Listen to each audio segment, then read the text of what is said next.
జయ జయ శంకర హర హర శంకర. ఇదే మన ఏలూరు హేలాపురి సంస్కృత వేద స్మార్త ప్రయోగ పాఠశాల ప్రాంగణము మరియు గోశాల.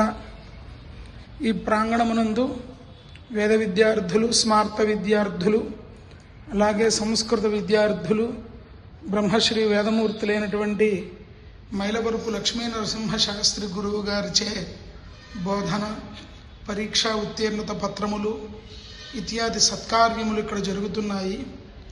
వాటి గురించి బ్రహ్మశ్రీ వేదమూర్తులు మైలవరపు లక్ష్మీ నరసింహ శాస్త్రి గురువు గారు 4 మాటలు మనందరికీ తెలియజేస్తారు.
यूयं सर्वे अजंता शब्दरूपाणि क्रमशः अकार इकार उकार अकारान्त गोशब्द प्रभृति पठन्तु. अनन्तरं स्वस्ति वाचनम् अनन्तरं कर्वामः. शुभं भवतु.